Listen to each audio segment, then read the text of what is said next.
The international civil nuclear agreements will be operationalized and nuclear power projects for civilian purposes will be developed.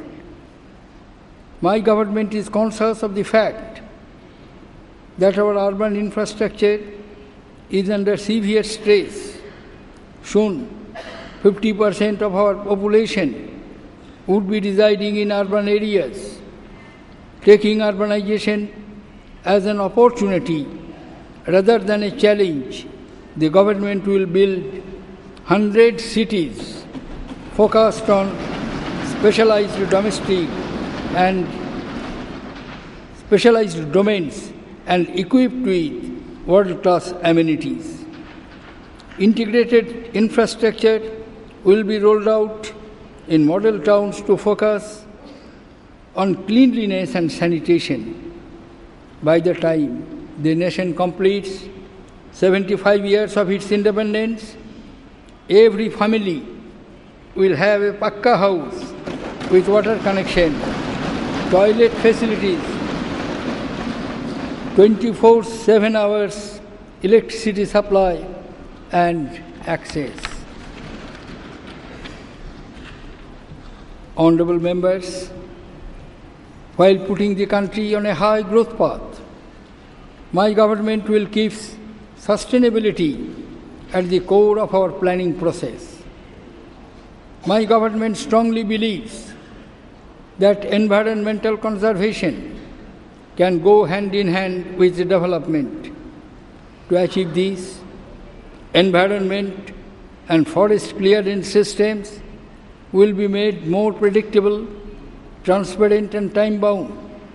Simultaneously, an effective system will be developed for sound appraisal process and strict compliance of clearance conditions, especially those relating to rehabilitation of displaced communities and regeneration of forests. Cleaner fuels will be promoted to bring down pollution levels in our cities.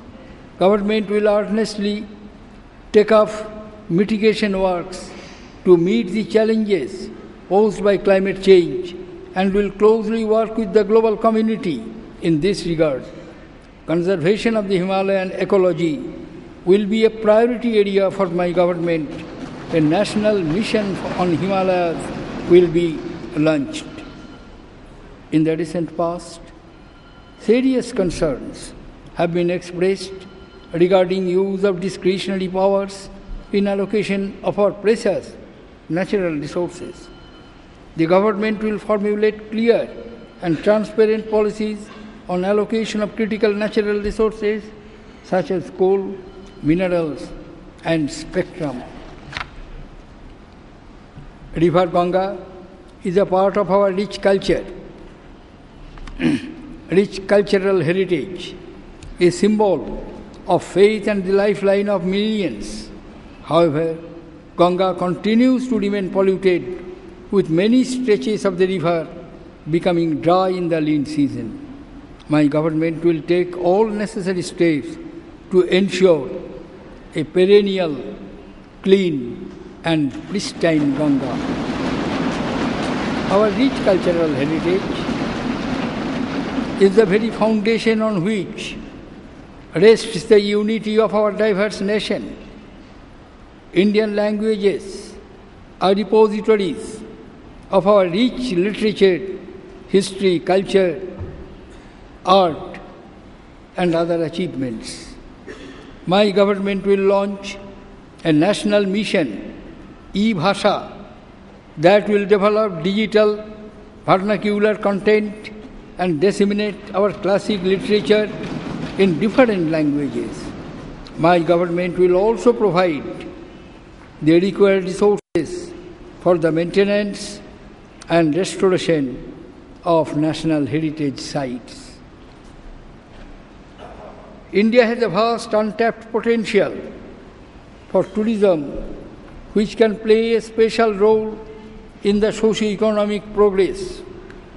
The government will initiate a mission mode project to create 50 tourist circuits that are built around the specific themes with a view to encouraging pilgrimage tourism, a national mission for beautifying and improving the amenities and infrastructure at pilgrimage centers of all faiths will be launched. My government recognizes the central role of science and technology in raising the quality of life.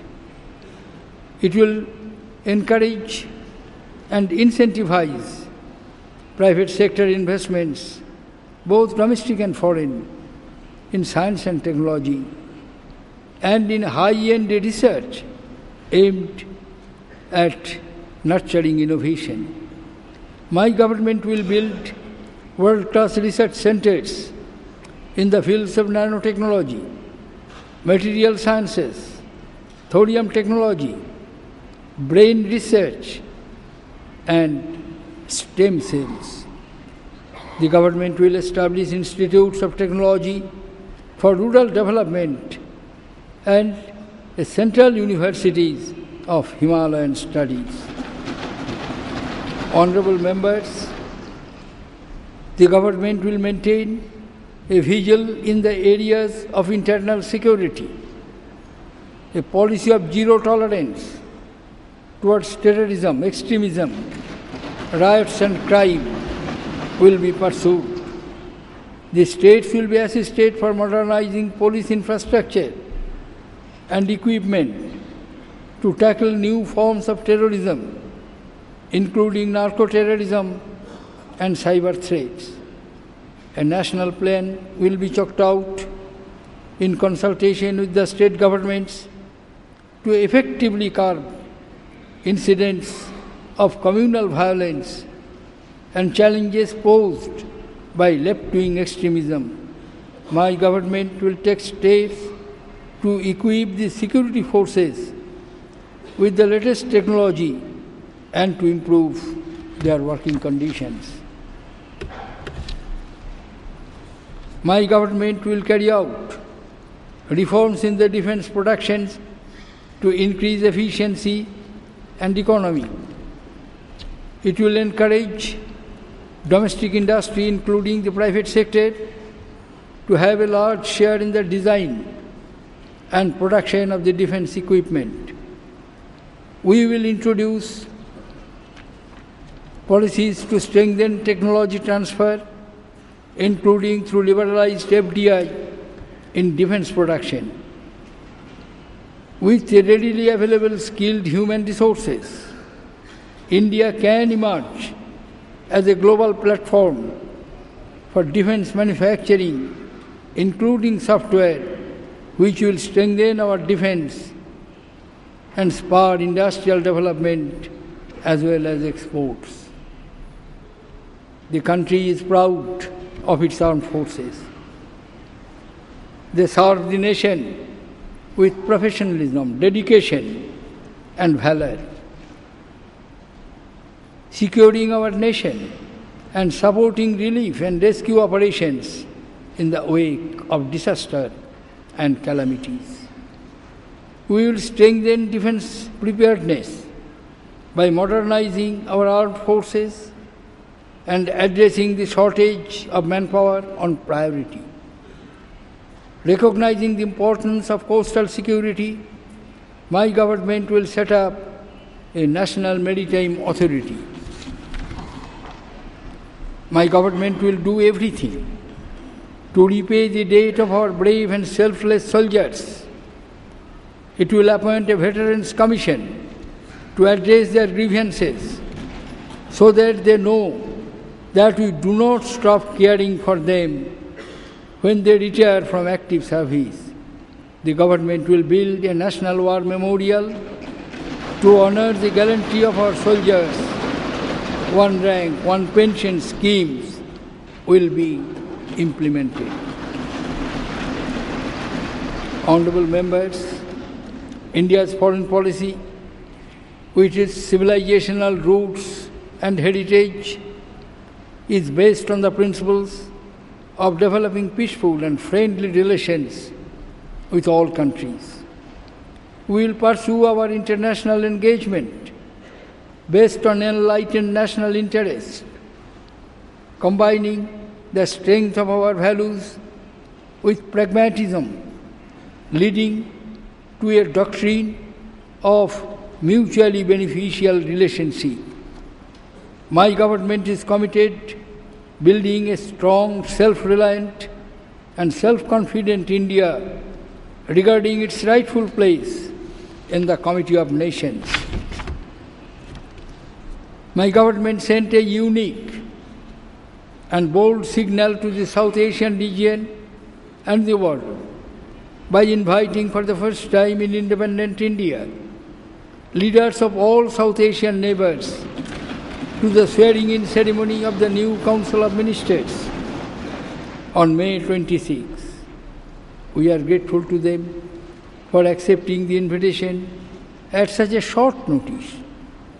Their participation, as also the gracious presence of the Prime Minister of Mauritius, not only added scene to the ceremony, but also represented a celebration of democracy in the region and convergence of our shared hopes and aspirations.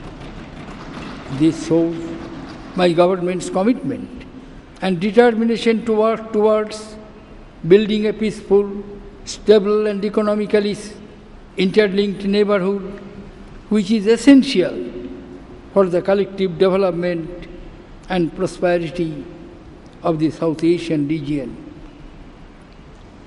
We will further work together with South Asian leaders to revitalize SAARC as an effective instrument for regional cooperation and as a united voice on global issues.